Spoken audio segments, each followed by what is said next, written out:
Hi friends, ఈ వీడియోలో మనము రోజువారీ రాశి ఫలాలలో కర్కాటక రాశి వారి గురించి తెలుసుకుందాం. అంతకన్నా ముందు చిన్న రిక్వెస్ట్ ఫ్రెండ్స్, ఈ వీడియో మొదటగా చూస్తున్నట్లయితే లైక్ చేయండి, షేర్ చేయండి, అలాగే సబ్స్క్రైబ్ చేయడం అసలు మర్చిపోవద్దు.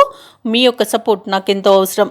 ఇక కర్కాటక రాశి వారు ఈ రోజు దైవసేవ కార్యక్రమాల్లో పాల్గొంటారు, దేవాలయాలను సందర్శిస్తారు. దేవాలయాలను సందర్శించినప్పుడు మీరు ముఖ్యంగా గుర్తుంచుకోవాల్సింది, మీ ఇష్టదైవం యొక్క ఆరాధన అనేది మీకు మంచి చేస్తుంది కాబట్టి తప్పకుండా దిశగా ప్రయత్నించండి. ఇక ఈరోజు కర్కాటక రాశి వారికి మిత్రులతో అకారణ వివాదాలు కలుగుతాయి, ఇంటా బయట ఒత్తిడిలు పెరుగుతాయి. వృత్తి వ్యాపారాలలో ఎవరైతే ఉన్నారో వారికి కొంత స్వల్పంగా లాభాలను విలభించే అవకాశం కనిపిస్తుంది. ఇక ఉద్యోగస్తులు ఎవరైతే ఉన్నారో తమ ఉన్నతాధికారుల నుండి విమర్శలను ఎదుర్కొంటారు. ఇక దీర్ఘకాలిక రుణాలు తీర్చడానికి నూతన రుణ ప్రయత్నాలు అయితే చేస్తారు, అవి కూడా ఫలించవని చెప్పవచ్చు. ఇక కర్కాటక రాశి వారికి ఈరోజు ఆవేశం అస్సలు పనికిరాదు. షేర్ మార్కెట్లలో పెట్టుబడులు పెట్టకండి, అలాగే పెద్దల సలహాలు తీసుకోవడం మీకు ఎంతో ప్రయోజనకరంగా ఉంటుంది. ఈరోజు ఇతరులపై ఆధారపడకండి. వ్యవసాయదారులకు పంట నష్టం అనేది కనబడుతుంది. ఇక విదేశీయానం కూడా చేయకండి. విదేశాలలో నివసించే వారికి కూడా ఇబ్బందులు తప్పకపోవచ్చు.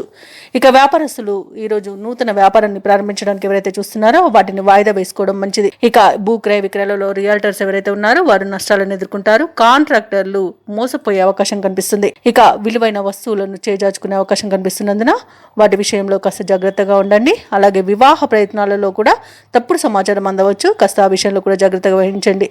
ఆర్థిక ఇబ్బందులు తప్పకపోవచ్చు. ఇక ప్రేమ సంబంధ విషయాలలో కూడా మోసపోయే అవకాశం కనిపిస్తుంది.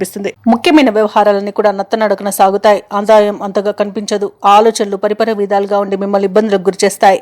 అలాగే కొన్ని నిర్ణయాలు మార్చుకోవాల్సి వస్తుంది. శారీరక రుగ్మతలు వేధించే అవకాశం ఉన్నందున ఔషధ సేవనం చేయండి. తగ్గకపోతే వైద్య సంప్రదింపులు చేయడం మీకు మేలు చేస్తుంది. ఇక వ్యాపార వాణిజ్యవేత్తలు ఎవరైతే ఉన్నారో వారి యొక్క వ్యాపారాలు కొంత నిదానంగా సాగడం మరియు మీరు తొందరపడి ఏ నిర్ణయం తీసుకోకుండా ఆచితూచి వ్యవహరించడం అనేది చెప్పుకోదగ్గ సూచన. ఇక ప్రభుత్వ ఉద్యోగస్తులు ఎవరైతే ఉన్నారో వారు పనిచేసే చోట కొన్ని మార్పులు అనేవి తథ్యంగమవుతాయి. సాంకేతిక నిపుణులకు, పారిశ్రామిక వర్గాల వారికి విదేశీ పర్యటనలో అవంతరాలు అనేవి ఎదురవుతాయి. ఇక విద్యార్థులు ఎటూ పాలు పోని స్థితిలో ఉంటారు. ఈ రోజు ముఖ్యంగా మహిళలకి ఆరోగ్యం మందగిస్తుంది. ఔషధ సేవనం చేయండి. తగ్గకపోతే వైద్య సంప్రదింపులు చేయడం మీకు మేలు జరుగుతుంది.